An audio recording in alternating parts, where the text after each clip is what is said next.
Hey everyone, it's Sarah from Nova Scotia. I'm going to be doing a paint over today of this.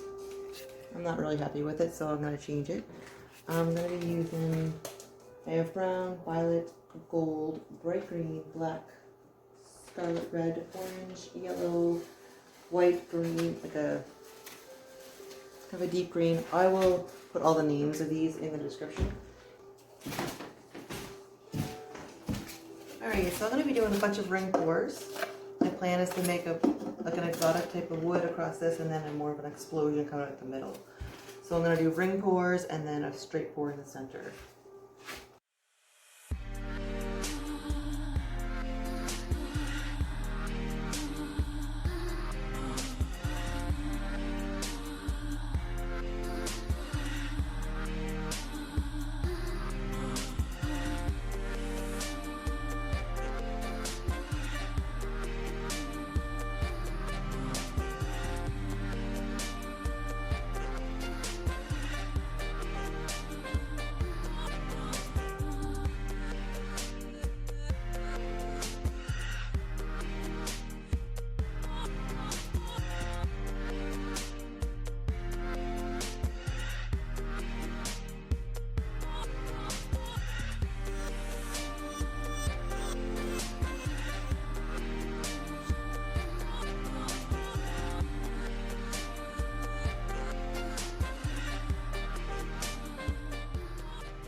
Okay, let's have a look.